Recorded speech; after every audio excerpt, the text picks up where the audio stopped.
Alors, le monsieur, il a vu que toute, c'est-à-dire la mosquée voulait s'en prendre à lui. Celui qui est le chef, s'il était mauvais, il allait dire « Mais lui, c'est lui qui a dit « Non, ne le touchez pas, ne le touchez pas, laissez-le finir. Ici, on ne doit pas salir, mais il m'a laissé finir et me mettre à l'aise. Et il me fait asseoir, me respecte et m'explique que lui, il est l'envoyé de Dieu et que dans cette religion, si tu veux être quelqu'un de part entière, il faut que tu acceptes de te prosterner pour Dieu. C'est ce qui démontre que toi, tu acceptes que Dieu est grand et que toi, tu n'es rien. Tu viens de la poussière, donc tu te prosternes. Subhanallah. Le monsieur, il a compris le message. Alors, le prophète va dire, je t'invite à embrasser ma religion. Et comme il s'est tellement bien comporté avec lui, le monsieur dit, je suis d'accord, j'embrasse la religion. Il a prononcé la shahada. Et quand quelqu'un prononce la shahada, Dieu expie tous ses péchés précédents. C'est bon de le savoir. Et le prophète lui dit, fais des bénédictions pour nous. Puisque quand on expie tous tes péchés, tu deviens comme un bébé qui vient de naître. Quand tu fais des bénédictions, c'est accepté. C'est pourquoi quand vous convertissez les nouveaux convertis, sur place, il faut lui dire, fais des bénédictions pour nous. Même quand il dit que Dieu te donne longue vie, Wallahi, c'est fort possible que Dieu exauce. Quand il dira que Dieu fasse que vraiment tu sois sauvé le jour de la résurrection, peut-être toi tu peux être sauvé à cause de cette bénédiction. Alors le prophète va lui dire, il faut faire des bénédictions pour nous. Lui il dit, toi et moi, comme tu dis que chez votre Dieu là-bas, si on l'adore, il va donner le paradis. Toi et moi seulement, il n'est qu'à nous faire entrer au paradis. Et le prophète dit, non, toi aussi. Il faut prier pour toute la mosquée. Il dit, non, je ne prie pas pour toute la mosquée. Et si toi tu n'étais pas là, eux, ils allaient me tuer. Donc toi tu es bon, toi et moi seulement. Ça c'est des choses qui faisaient rire le prophète. Lui il ne riait pas comme nous, mais quand il y avait des événements comme ça, il souriait.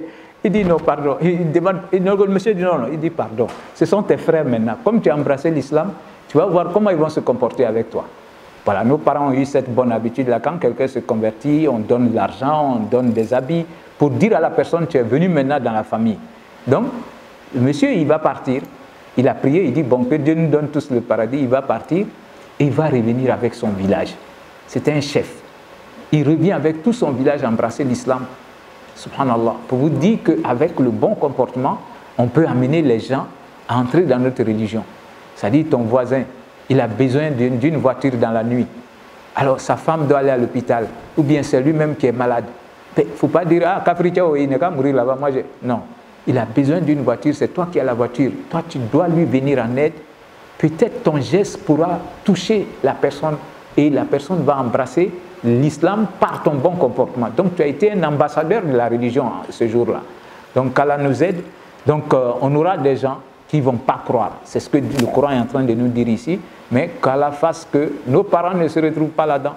Et si on a des parents comme ça, que Dieu leur montre la voie.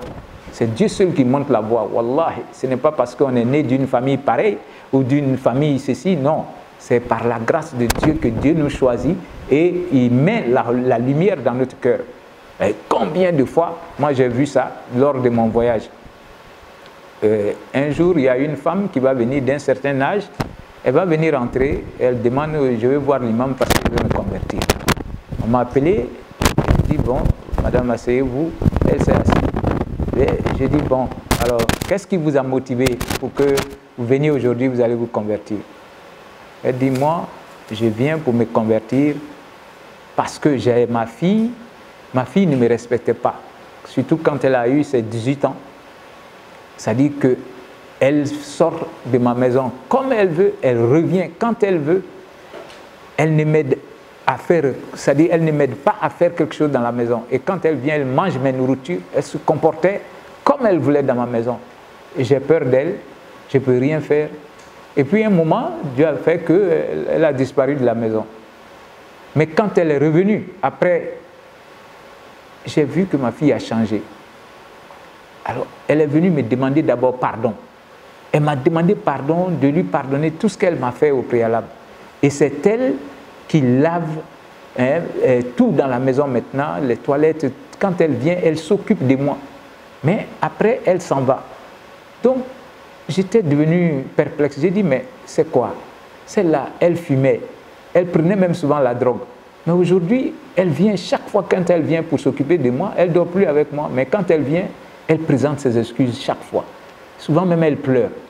J'étais obligé de lui poser la question. Je lui ai demandé, j'ai dit, mais c'est quoi ton affaire là? Tu as trop changé radicalement comme ça. Bon, elle m'a dit oui, que maman, je suis devenue musulmane. Je lui ai dit, musulman là, c'est quoi? Elle m'a dit, j'ai embrassé l'islam, je suis entré dans une religion où on demande qu'on doit avoir pitié de ses géniteurs. Et là-bas, on prie, on ne boit pas, on ne fume pas de drogue, on se comporte parce qu'on se dit que cette vie de dunya est éphémère, on va mourir. Alors moi, je t'ai fait trop de mal, je t'ai fait pleurer combien de fois? Donc, elle dit, bon, j'ai dit, tout ce qu'elle dit là, je vais remarquer pour voir d'ici 3 mois si elle n'a pas changé encore. Parce que les gens qui prennent la drogue, souvent ils sont bien, souvent ils ne sont pas bien. Elle dit, je l'ai remarqué, 3 mois durant, elle n'a pas changé, elle ne fait qu'augmenter. Et que j'ai constaté que ma fille brille. Voilà, ça c'est la prière qui le fait, chers frères et sœurs. Wallah, quelqu'un qui prie convenablement, quand tu vois la personne, il y a une lueur qui rejaillit de son corps. Ce sont ceux qui ne sont pas musulmans qui voient ça vite. Souvent, les musulmans même ne font pas attention à cette lueur-là. Parce que la prière, c'est la lueur. Donc, elle a dit, j'ai constaté que ma fille, et puis elle s'habille, elle ne porte plus les choses, elle s'habille, son corps, là, elle prend soin de son corps. Que 3 mois, chaque fois, quand elle vient, et elle respecte sa prière. Donc, je lui ai dit, bon, si une religion peut changer une bandite comme ça, moi aussi, je vais rentrer. Donc, je lui ai dit de m'accompagner où je peux rentrer. J'ai dit, mais où elle est? Que non, elle est assise dans la voiture. J'ai dit, non, non, non, elle va pas. Toi, tu ne peux pas prendre la shahada sans ta fille. Là. Il faut qu'elle vienne. La maman est sortie pour aller lui dire que l'imam dit de venir. Quand elle est venue, j'ai dit, mais toi, tu viens et tu laisses ta maman entrer seule. Elle dit, non, je ne voudrais pas que la grande famille pense que je l'ai influencée. Il faut qu'on dise que c'est elle-même qui est venue et qui s'est convertie. C'est pourquoi je suis resté dans la voiture. J'ai dit, non, il faut t'asseoir. Voilà. Donc ton bon comportement a amené ta maman à embrasser l'islam. Subhanallah. Donc c'est pour vous dire que nous sommes des ambassadeurs de cette religion et on doit tout faire pour que les gens puissent l'embrasser. Alors Dieu, il va parler des mécréants. Ensuite, il y a la 3e catégorie de personnes. Il va venir parler de ceux-là. Donc le mécréant, Dieu nous dit Khatamallahu ala qulubihim wa ala sam'ihim. Les mécréants, Dieu a bouché leur cœur. C'est à partir du cœur qu'on reçoit la lueur de Dieu. Donc, ils vont entendre le Coran, ils vont réfuter que ça ne vient pas de Dieu. Ils vont voir le prophète faire des miracles, ils ne vont pas accepter. Alors, le cœur dépend de Dieu. C'est pourquoi le prophète parle du cœur dans cette doua en disant Allahumma ya muqallib al-qulub. Seigneur, c'est toi qui fais détourner les cœurs.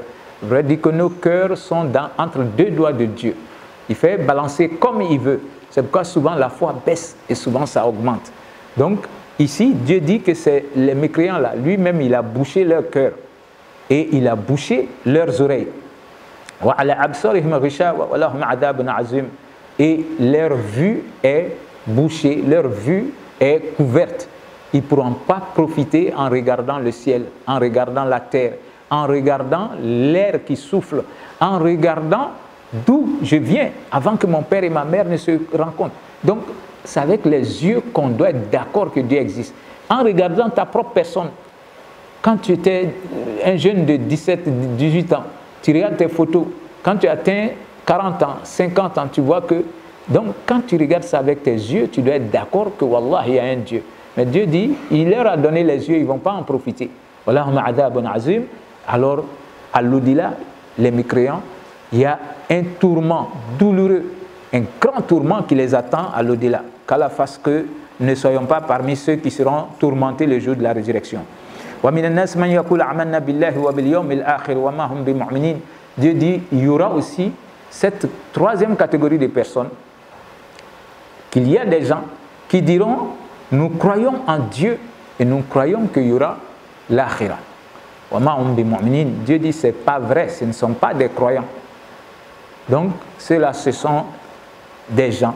Et il va nous les décrire. Allah subhanahu wa ta'ala, il dit que ceux-là, Allah subhanahu wa ta'ala, ceux-là pensent qu'ils vont flatter Dieu. Voilà. C'est comme ça, eux, ils voient. Ils pensent qu'ils peuvent tromper Dieu et les croyants. Mais ils se trompent eux-mêmes. Donc, il y a cette catégorie de gens qui vivent avec nous. يخادعون الله والذين آمنوا وما يخدعون إلا أنفسهم وما يشعرون. Ils savent pas que c'est eux-mêmes qui trompent. Mais pour eux, ils trompent Dieu et les croyants parce qu'ils sont parmi les croyants. Ça, ce sont les hypocrites. Ils vivent avec nous dans les mosquées. Souvent, ils sont au premier rang. Tu vas penser qu'il est croyant, mais il n'est pas croyant. C'est-à-dire, la croyance, c'est le boubou pour lui. La croyance, c'est le nom. Il s'appelle Mohamed, elle s'appelle Aïcha. Mais dans son cœur, là, la personne refute que le prophète soit le dernier messager de Dieu. Il y avait des gens dans la mosquée du prophète sallallahu alayhi wa sallam, wallahi, qui s'alignaient avec lui comme ça pour prier. Mais ils n'étaient pas musulmans. Ils étaient au premier rang. Donc, ça veut dire qu'il y en aura même dans notre communauté aujourd'hui, vous trouvez des gens, c'est-à-dire, quand il y a les circonstances où les musulmans sont, ben, il vient en basin et tout. Il est musulman comme tout le monde. Mais quand il quitte là-bas, il ne prie plus. Voilà, parce qu'il ne croit pas. Mais lui, il vient d'une famille musulmane, ses aïeux même ont été des imams et tout ça, mais il ne croit pas. Donc, au temps du prophète, il y en avait. Il y a d'autres, quand le prophète est venu à Médine, pour eux, ça a gâté leur chefferie. Ils sont plus grands. C'est-à-dire, c'est le prophète qui était l'attraction, c'est le messager de Dieu. Donc, de peur que eux, c'est-à-dire, ils n'aient plus cette réputation, ils ont fait comme s'ils acceptaient sa venue. Mais ils avaient de la haine dans le cœur contre le prophète.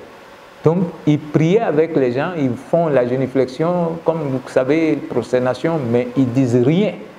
Et Dieu a fait que le prophète les connaissait tous. Subhanallah. Il les connaissait tous. Et il va prendre un disciple. C'est à celui-là qu'il va donner le nom